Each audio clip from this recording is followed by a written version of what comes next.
And look at me, here I sit in a porno theater in Piccadilly Circus talking to a corpse.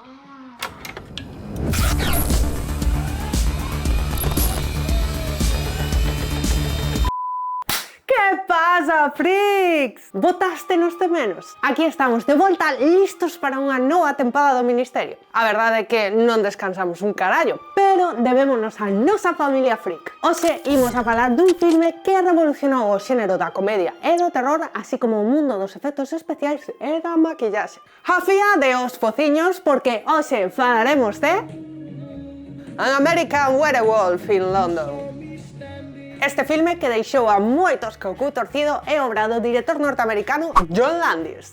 Do bo de Landis probablemente coñezades títulos como The Blues Brothers, The Twilight Zone, a película na que dirixiu unha das 4 partes, ou Coming to America. American Werewolf contanos a historia de David e Jack, dous mochileiros norteamericanos que son atacados por un lobisome cando viaxan polos páramos bretemosos de Yorkshire. David, o supervivente da tragedia, fica convertido nun licántropo, igualiño que o noso querido Lon Chaney Jr.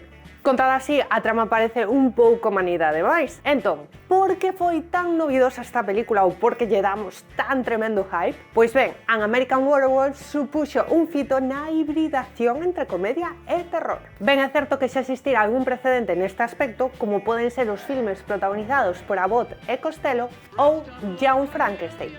Pero estes filmes están claramente centrados na parte máis cómica. Landis integrou os dous xéneros con moitísimo tino, permitindo a convivencia entre escenas moi hilarantes e momentos verdadeiramente escuros e violentos. Este concepto xerou dúbidas nos inversores que consideraban que o filme era demasiado terrorífico para provocar gargalladas e demasiado chistoso como para meter medo. Sen embargo, cun orzamento de 10 millóns de dólares e unha recadación de 62 quilazos, o proxecto consolidouse como un éxito comercial rotundo. A idea deste filme colleu a un noviño John Landis traballando en Yugoslavia. Alí facía de asistente de produción no filme Kelly's Heroes cando, fora da rodaxe e por casualidade, presenciou un funeral xitano. Nesta cerimonia tivo lugar un extraño ritual que tiña como propósito evitar que o defunto volvese á vida. Sen embargo, en vez de meterse pola vía dos zombies, o bo de Landis centrouse no tema dos homes lobo. Así, preséntanos ao pobre David, o protagonista, quen ve alterada a súa condición humana converténdose nun licántropo letal. Este personaxe sería interpretado por David Nauron, o cal chamaría a atención do bo de Landis despois de protagonizar un comercial moi cachondo da bebida Dr. Pepper.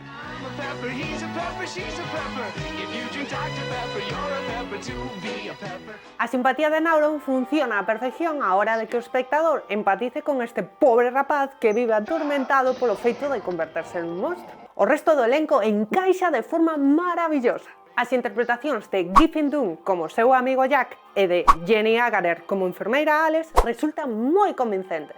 E isto é algo que pode aplicarse a toda a peli. O texto e os diálogos desprenden gran naturalidade e sensación de fluidez, aportando verosimilitude a este drama sobrenatural. You look awful. Thank you. Por último, mención especial ao cameo de Frank Oz. Para que non o saiba, este tipo é un titiriteiro de alto standing. Foi o responsable de dar vida a personaxes tan emblemáticos como o monstro das galletas ou o mestre Yoda. Outro dos puntazos de American Werewolf foron os seus efectos especiais e de maquillaxe. O responsable desta xesta foi un tímido rapaz ao que lle fascinaba facer criaturas e que logo terminaría converténdose nun peso pesado no mundo dos protésicos e os animatrónicos. Estamos a falar de Rick Baker. Baker estreouse como profesional sendo axudante de maquillaxe no filme The Exorcist.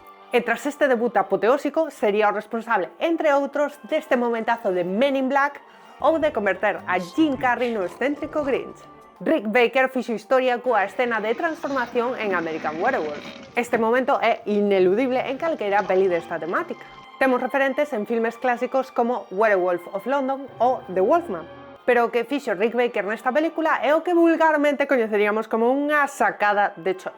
Os académicos fliparon tanto con esta e outras caracterizacións que decidiron crear o premio dos Oscars de mellor maquillaxe e efectos especiais especificamente para premiar a peli. Pouca broma! Con este currículo non é de extrañar que Baker ostente o récord de premios Oscar nesta categoría. Gañou 7 estatuillas e foi nomeado ata 11 veces. E agora é cando ides alucinar cando vos diga que Rick Baker traballou tamén na mítica The Howling, que tamén vai de Lobisomes, e que tamén foi estreada no mesmo ano que American Werewolf. Xa é casualidade dous filmes de Lobisomes no mesmo ano. Semella que Baker traballou de cheo no filme de Joe Dante ata que recibiu a chamada do seu amigo John Landis, creo que o chamou fillo de puta ou algo así. Guess what? We're finally gonna make American Werewolf in London. It's like, shit. So, well, guess what, John? I started doing this other werewolf movie. And he goes, you bastard, you son of a bitch. Entón, marchou con el. Menudo salseo. E por se isto non fose dabondo, Rick Baker pode presumir de facer as caracterizacións do mítico videoclip Thriller. O tema é que Michael Jackson era un gran fan de American Werewolf e decidiu contratar a John Landis e a toda a súa chupipandi para gravar o que probablemente sexa o videoclip máis icónico da historia da música. Este traballo rezuma John Landismo polos 4 costados. Isto vémolo en referencias ao primeiro filme de Landis, Slug, ou en bromitas como See you next Wednesday, frase que o director usa como firma nos seus traballos. Incluso podemos ver a mesma advertencia en ambas obras avisándonos de que o parecido con persoas vivas ou non vivas é pura casualidade. E xa que estamos a falar de música, non podemos rematar esta review sen sinalar que a maior parte das cancións presentes nesta obra fan referencia á lúa. Así temos títulos como Blue Moon, Moon Dance ou Bad Moon Rising. Beware the moon. Bueno, freaks, esperamos que gozasedes desta viaxe a unha peli que neste 2021 cumpre ni máis ni menos que 40 anos. E non é a única. No próximo episodio falaremos doutra corentona chamada Evil Dead. Lembramos-vos que se vos gustan os nosos contidos ou credes que vou demasiado sobria, sempre podedes convidar ao equipo do Ministerio ao licor Coffee. Tedes toda a info na descripción do vídeo. Xa sabedes, se vos gusta, darlle a me gusta, compartide todas esas caralladas e unidevos ás nosas filas, freaks.